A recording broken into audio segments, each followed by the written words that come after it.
Hello VC, Michael, Clash City Rocker, with a video about box sets, their origin, their history, and then just some of my reflections on some of the ones I've had over the years.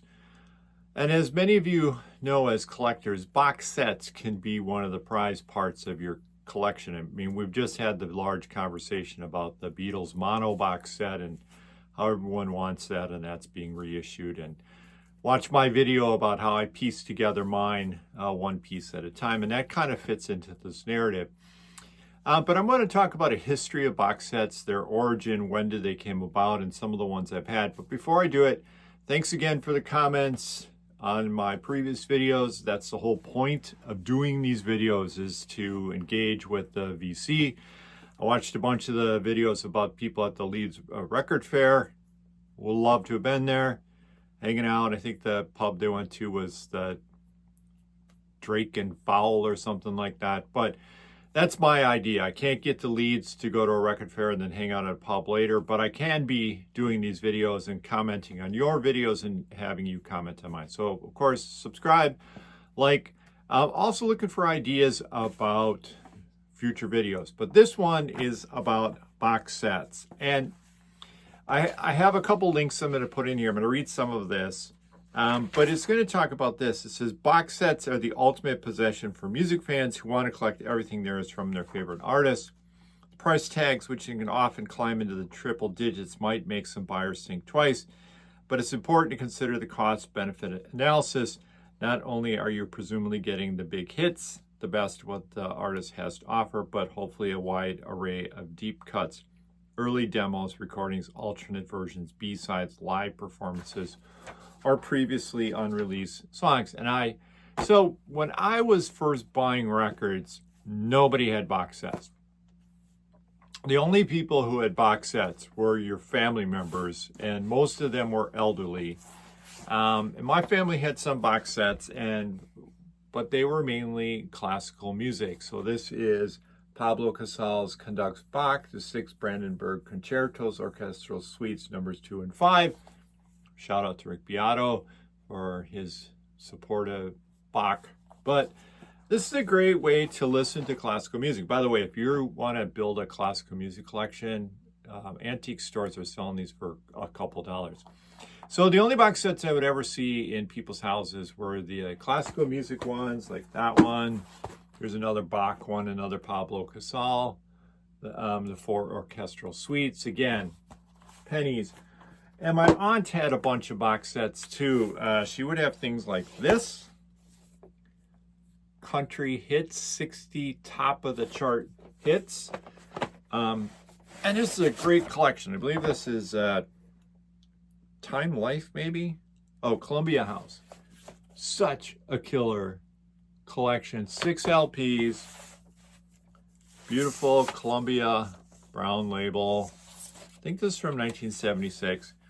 And side one starts with Ring of Fire by Johnny Cash. Then Marty Robbins, Ruby Ann, Lefty Frizzell, Saginaw, Michigan, Flatt and Scruggs Ballad of Jed Clammett. Then another Marty Robbins. Oh, I'm sorry, I'm reading record 3. Then Jimmy Dean. So, I mean, this is huge, as I say, chock-a-block full of hits from 1976. So my aunt had a ton of these compilations. There's another type of compilation that existed back then. By the way, it's a really great one. 64 Motown original hits. You can see the big players on the front here. Diana Ross, Jackson 5. Michael Jackson, Diana Ross, Supremes, Marvin Gaye, Temptations, etc., and like all the rest. By the way, these are really thin sounding, I have to say. So everyone had the people who had box sets were older, parents, grandparents, but nobody I knew had any box sets. And that all changed with Bob Dylan's Biograph. And here's what it has to say. It says, as far as mainstream rock pop, one landmark box set was Bob Dylan's Biograph. Included retrospective of well-known recordings plus many rare previously unissued recordings. Deluxe aspect was not only the booklet, but especially that Columbia got Bob himself to write the notes. Was not the first box set, but it was very influential in the record industry, and that's the key part of this. It proved that this style could be very successful in the market, and the dam broke, and the rock box set era was established. And that's what this video is about. Many comparable box sets started to be issued even before the CD era had become dominant. Before Biograph, record labels were reluctant to issue any pop rock set with that many LPs. After Biograph, the box set became the industry standard. So again, box sets did not exist when I was a kid and when I was first buying records until this came along. Biograph. By the way, you can pick these up really cheap, which is so value for money. 5 records, crossed his career, bunch of unreleased things. And I got this for Christmas in 1985. My dad got a copy as well, which I discovered when I cleared out his stuff that he had never listened to. It was still sealed, but that's another story.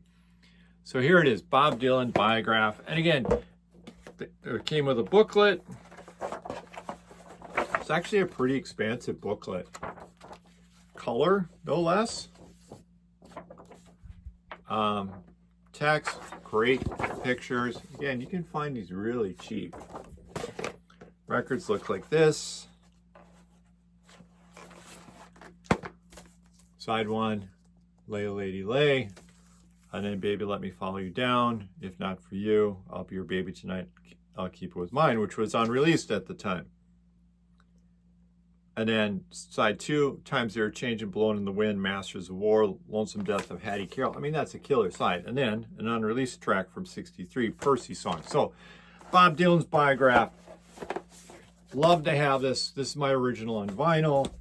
And then box sets started to come out. And the next big one was this one, Eric Clapton Crossroads. I had this initially on cassette. Again, these were very expensive. I just didn't have that money. In fact, that kind of governs my purchasing of box sets now.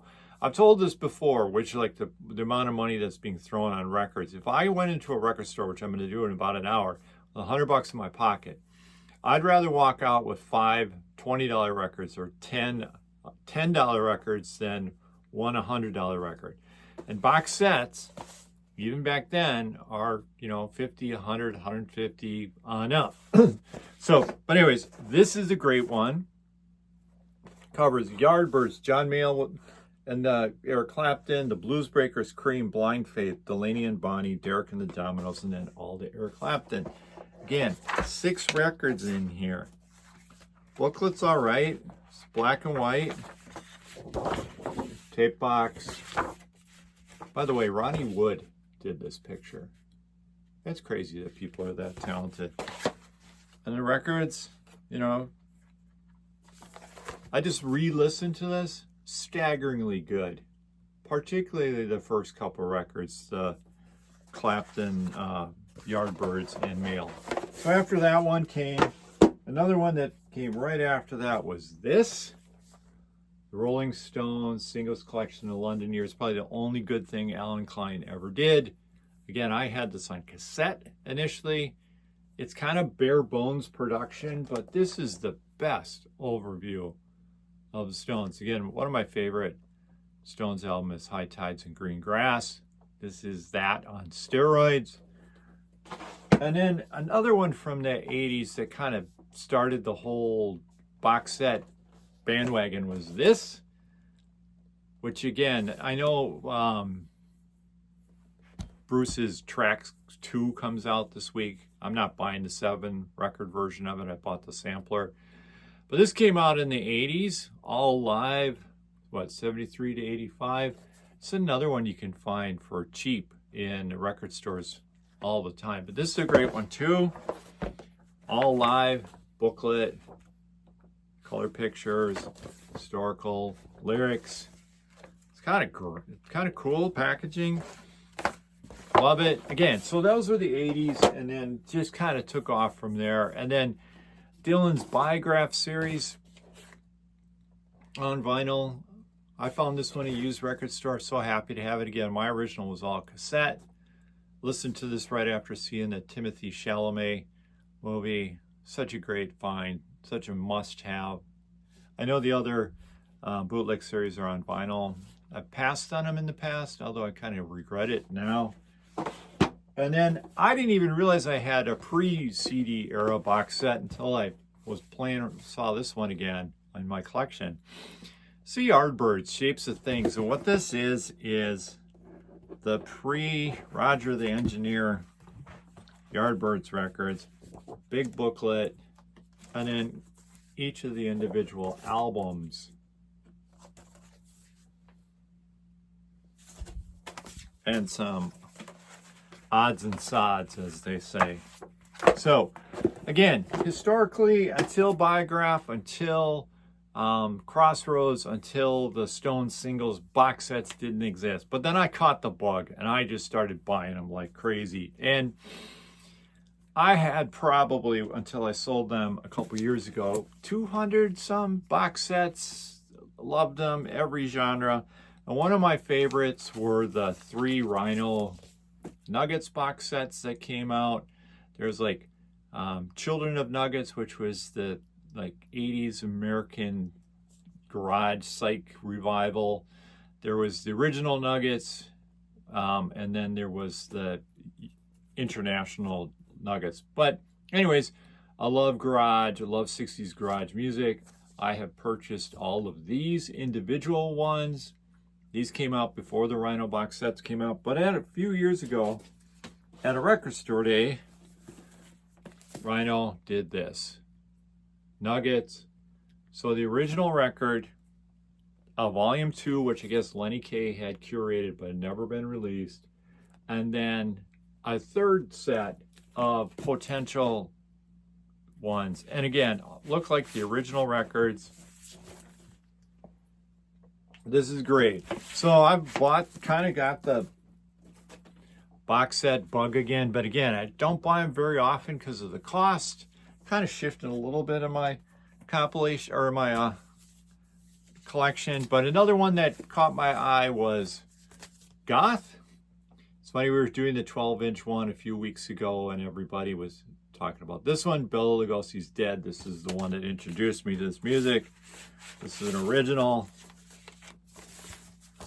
Small wonder. But I found this box set. Very happy to pick up Young Limbs Rise Again. The story of the Bat Club nightclub, 1982 to 1985. 6 records, beautifully done. Got this for a song. There's Night on the Dance Floor 1, 2, 3, and 4. Sex Beat, the bands who played at the Bat Cave, and then the glam rock route. Now, you may not be able to tell now by looking at me, but I was one of these kids. I was in the all black, dancing or moving myself to this music. I loved this music. Great, like, for the first record is Sisters of Mercy, The Cure, X-Mal, Deutschland Magazine, The Cramps, Specimen, Virgin Prunes, Getting the Fear, Theater of Hate, March Violet. So it's pretty decent overview. The main acts plus some of the obscure, although I was laughing with the Discogs reviews. The first one, how come there's no Bauhaus in this set? Well, probably the same reason there's no Sex Pistols in the No Thanks box set. Licensing. It says another release that is unnecessary. Resources are wasted pointlessly and good new releases have to wait.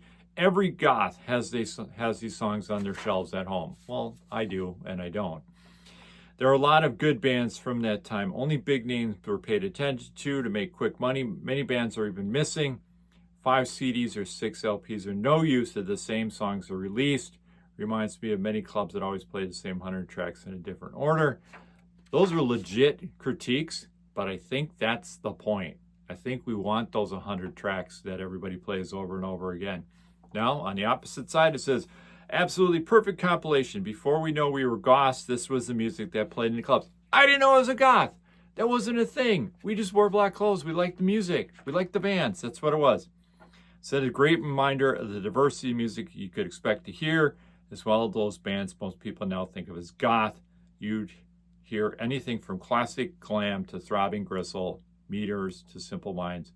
I think they even played Sinatra, and yes, Only the Lonely totally fits in a goth playlist. Okay, couple more. No, I'm kind of running out of time. John Hughes, Soundtracks, She's Having a Baby, terrible movie, killer soundtrack. Has Dave Wakeling of English Beat and General Public, Love and Rockets, Gene Loves Jezebel, Ecstasy, Brian Ferry, Kristen McCall, Everything But the Girl, Kate Bush, Camel, and Dr. Calculus. Again, John Hughes, huge English pop fan like I am. This was released a few years ago. 6 records, all killer, no filler, 80s indie, English focused soundtrack music from all of his movies. This is a must-have. There's a 2-record sampler. I'm going to go fast through some of these. Just picked this one up against my better judgment. The 80s, because I've got this 80s obsession. It has a bunch of tracks of people I would normally not buy, but it's fun to have them together, like Side A, Queen, The Police, Eurythmics, Heaven 17, Dead or Alive, Human League, Soft Cell, Ultravox. Got those in my collection, but on the other side, I really don't. Whitney Houston, Chaka Khan, Grandmaster, Melly Mel, Donna Summer, The Communards, Yaz, and Ray Parker. Again, in the 80s, an incredibly eclectic time, a lot of fun. A massive Replacements fan. I could have shown this 12-inch. This is The Ledge, Route 66, Election Day, and then another 12-inch. Alex Chilton, Tossin' and Turning in Jungle Rock, which is a great unreleased Replacements one. And then they came out a few years ago with these. They've been doing them for every album. They have not come up with a box yet for Let It Be for some bizarre reason. I showed this 12-inch for Manic Street Preachers, A Design for Life. Well, there's also one for their first album, or their what I consider their best album, Everything Must Go. Again, some of it's CD, but remastered. So there's ones about single bands.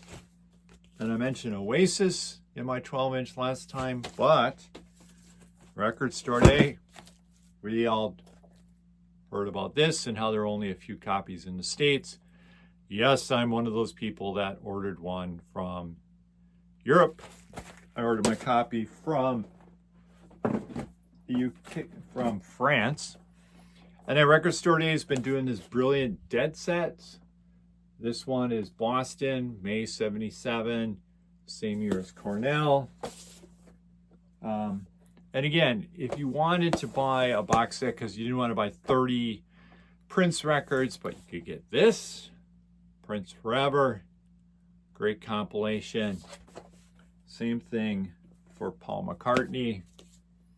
This is a great compilation. This is the most comprehensive. This comes with MP3 files as well. 4 records. And then finally, can't afford all those crazy Zeppelin things. There's this, How the West Was Won, which was LA Forum in 72, and then Long Beach Arena in 72, both from June, separated by a day, complete concerts, well worth getting. So we've come a long way, baby, as they used to say, in terms of box sets. From the first one, Biograph and Crossroads and the singles collection, to the plethora that are available now. They're still crazy cost prohibitive, but if you hunt, you spend a little bit of time, you can find them a little bit cheap. So again, Michael, Clash City Rocker, please comment, please like, please subscribe. Peace.